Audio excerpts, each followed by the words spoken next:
ici représenté, monsieur le directeur provincial de la Guinée-Copé,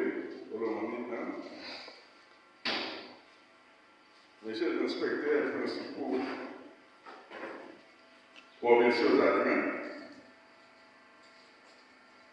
messieurs les coordinateurs provinciaux des écoles conventionnelles et privées accueillies, messieurs les chefs de sous-division, monsieur l'inspecteur chef de poule, messieurs les membres du comité sous-provincial, messieurs les formateurs, messieurs les chefs d'établissement, distingués et invités à vos titres et qualités respectés. Il me soit d'abord permis de remercier le Dieu Tout-Puissant pour le souffle de vie et pour avoir permis cette rencontre. Mes hommages les plus déférents s'adressent au président de la République démocratique du Congo, chef de l'État, Félix Antoine Tshisekedi Tshilombo, pour sa vision de la qualité de l'enseignement primaire public et pour les efforts inlassables de la restauration de la paix et l'amélioration des conditions socio-professionnelles et économiques de l'enseignement. À son Excellence Tony Mwabangazati, ministre de l'enseignement primaire, secondaire et technique, je le remercie pour son leadership et sa ferme volonté de consolider et de pérenniser la qualité de l'enseignement primaire public et sa lutte pour l'amélioration de la qualité de l'enseignement.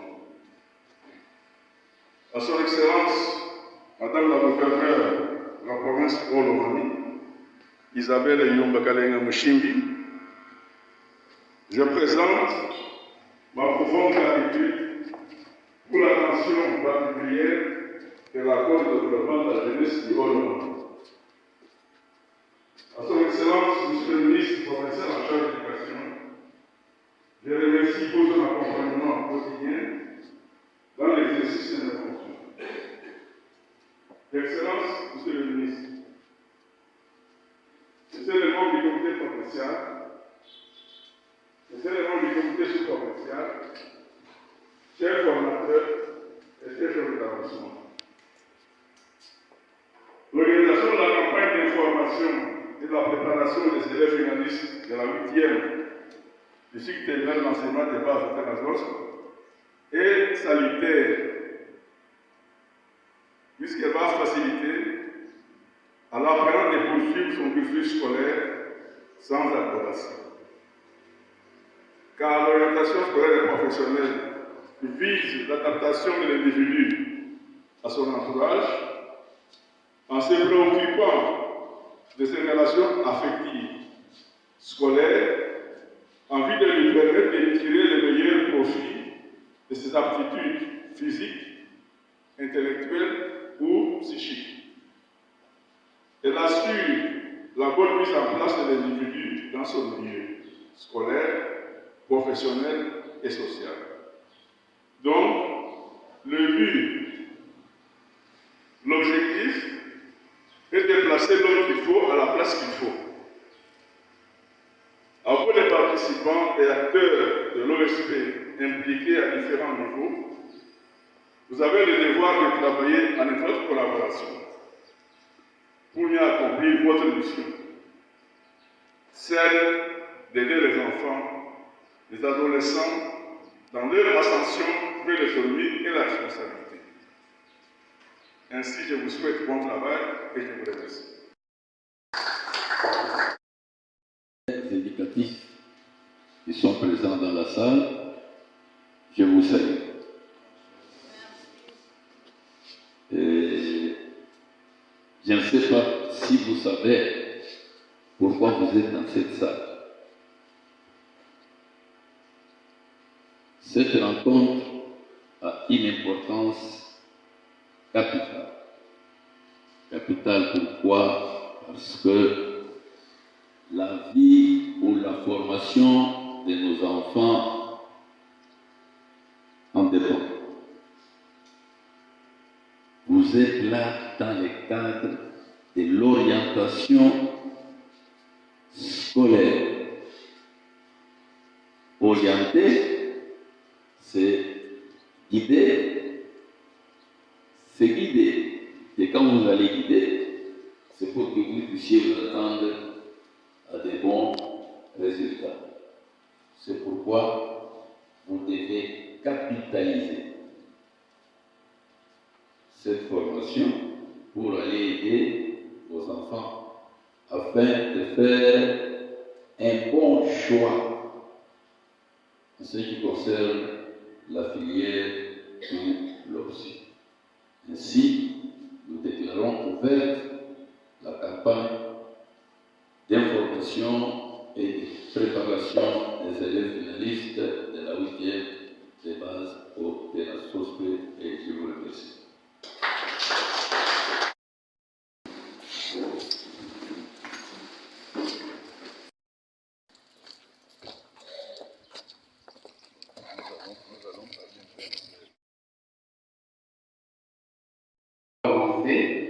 Ils sont là avec nous, ils peuvent les manifester si les chefs d'établissement sont là. Prière les manifester en vous tenant debout.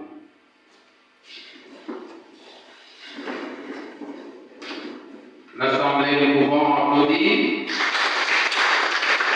Manifester, on vous donne un papier sur le général. 2 points. Faire participer effectivement et activement les conseillers d'orientation au TENASOSPE.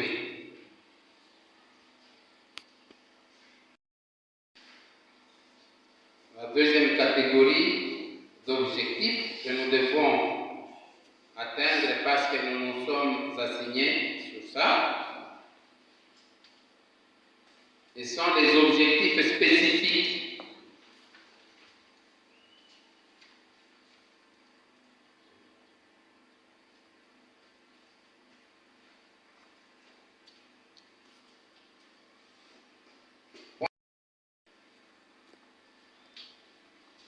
Définir les concepts.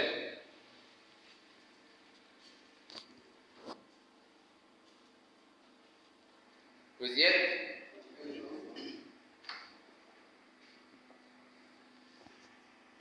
Objectif spécifique. Point 1. Définir les concepts. Quels sont ces concepts? Participation effective. Le premier tiré.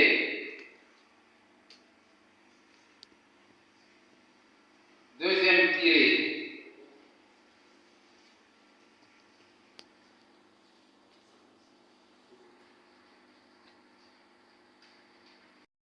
Participation effective.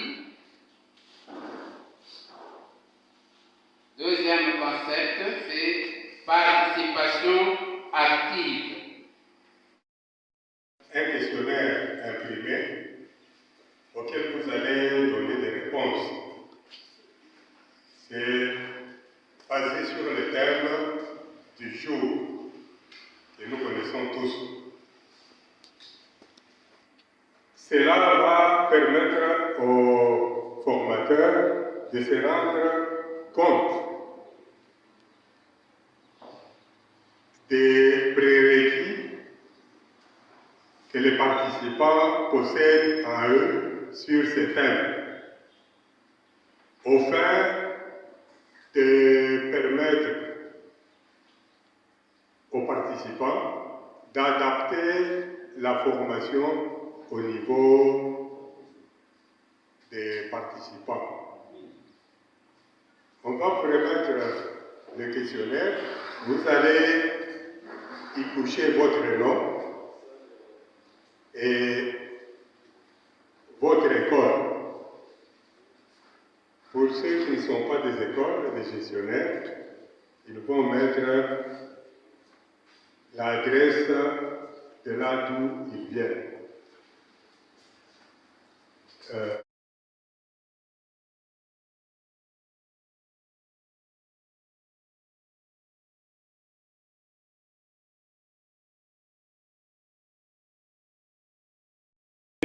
effets de ça ici.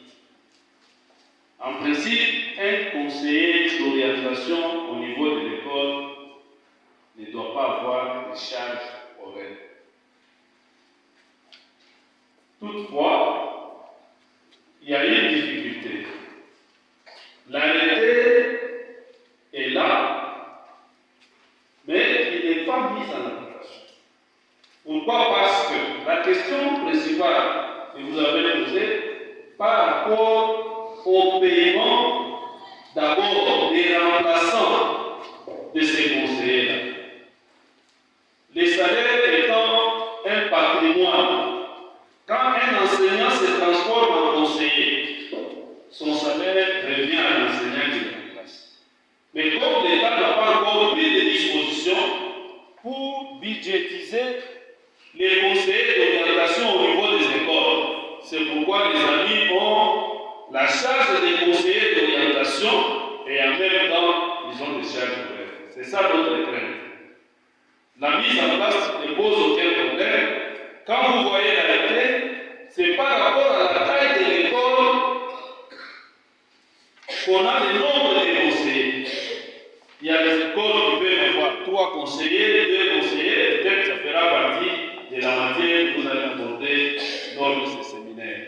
Donc si les conseillers d'orientation de la société, on prend 50% des points scolaires et 50% des acquis scolaires.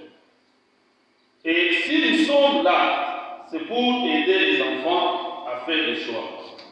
Parce que la partie des tests psychotechniques permet d'abord à l'enfant de faire autant de choix d'options. Mais un enfant peut opérer les choix. Mais c'est au vu de ses aptitudes que vous allez aussi voir comment l'orienter. Il peut dire, moi je veux faire des techniques. Mais quand vous voyez les résultats par rapport aux acquis scolaires, ça ne permet pas à cet enfant, puisque même celui qui est dernier de la classe, il peut aussi dire, moi je veux faire la mécanique générale. D'abord, il est dernier de la classe, lui il dit, je veux faire la mécanique générale. Est-ce qu'il a des aptitudes pour faire la mécanique générale?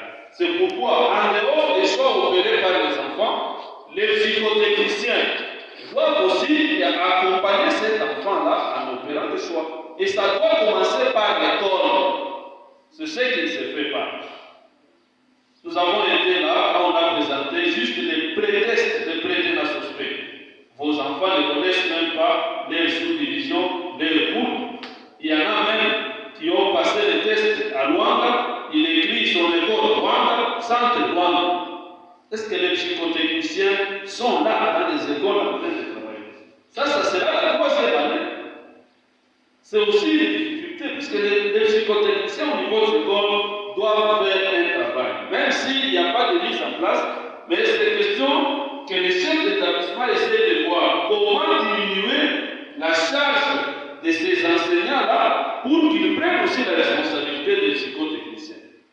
Je pense que c'est ce que nous devons faire ensemble. Des personnes à s'impliquer de manière constructive.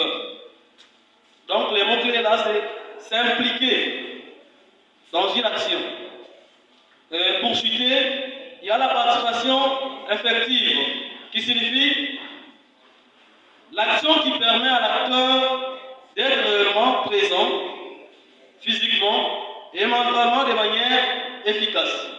Ce sont les résultats qu'on a trouvés pour les premiers groupes.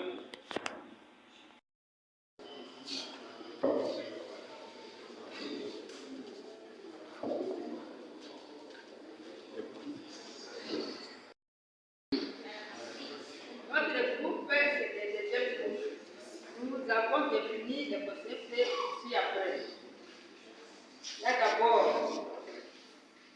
c'est un aspect et l'information. J'essaie de le micro à mon secrétaire, à notre secrétaire.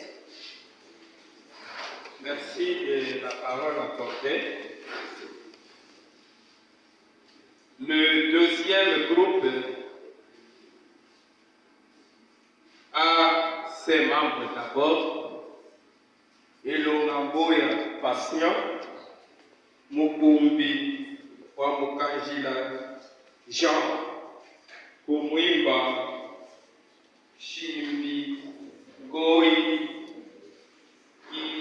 Izanga, Umbaro, Jacques Mukumbi comme présidente. Elle se trouve à ma gauche et moi-même, je suis le rapporteur. Nous avons trouvé les résultats suivants. Les suspect signifie tout simplement test national de sélection et d'orientation scolaire et professionnelle. Concernant le deuxième concept qui est information, nous avons trouvé les différentes définitions, à savoir, premièrement, c'est l'action de former autrui. Deuxièmement, c'est former soi-même. On informe autrui et on s'informe aussi. Secondo, c'est l'ensemble des connaissances réunies sur un sujet déterminé. Du conseiller. Un conseiller est une personne qui doit aider quelqu'un à résoudre un problème en politique, culturel, social, éducatif, psychologique, familial, etc. Deuxièmement, un conseiller est celui qui conseille quelqu'un qui donne des avis. Troisièmement, un conseiller, c'est une personne dont le métier est de servir, de guider ou d'assister dans un certain domaine. Et pour citer, un conseiller, c'est une personne faisant partie d'un conseil institué. Deuxièmement, l'orientation. L'orientation vient du verbe orienter, qui signifie accompagner, diriger, acheminer, etc. Je vous remercie. Préparation. Nous passons aussi au deuxième concept, c'est éducation. L'éducation, c'est l'art d'élever l'enfant dans le but de l'intégrer dans la société et dans le milieu professionnel. Et dernier ou troisième concept, c'est base. La base, c'est la fondation, les soutiens, les supports ou l'appui. J'ai dit et je vous remercie. L'éducation est un terme difficile à définir avec exactitude. Il a bien souligné qu'il y a plusieurs termes qui lui sont connexes. Mais en dehors de ça, il y a aussi quelques caractéristiques qui peuvent nous permettre à définir actuellement le terme éducation. 4 que je peux citer. L'éducation est une action réciproque. Elle se limite à l'espèce humaine. Elle vise le changement du comportement et elle doit répondre aux attentes et aux idéaux de la société. Maintenant, à partir de ces 4 caractéristiques, nous pouvons dire que c'est une éducation exercée sur l'individu visant un changement du comportement acceptable et désirable par la société. Ce travail a concerné la définition des concepts suivants: scolaire, professionnel et sélection. Alors, pour des amples précisions, je remets les micros au secrétaire. Voici les micros. Moi, c'est Yann Kibambé, chargé de l'orientation scolaire et professionnelle à la Fondation Transition CCCA. Sans plus tarder, je passe à la présentation de notre résultat ou la signification des concepts ci-après. A. Scolaire. Le mot scolaire vient du latin scolaris ou de scola, qui est égal à l'école. C'est-à-dire, c'est un adjectif qui qualifie un lieu d'apprentissage et description des apprenants appelés école. Le deuxième point qui est professionnel, étymologiquement parlant, cet terme est composé du mot profession qui signifie métier et qui suffixe elle. Bref, professionnel signifie relatif à une profession ou métier. Dans ce contexte, il qualifie la formation des apprenants à leur métier. Le dernier point relatif à la sélection, qui vient du verbe sélectionner, qui veut dire choisir, généralement le meilleur parmi tant d'autres. Par exemple, le choix d'une seule option parmi tant d'autres par un élève de 8e en fonction de ses aptitudes scolaires que professionnelles. Je dis, je vous remercie.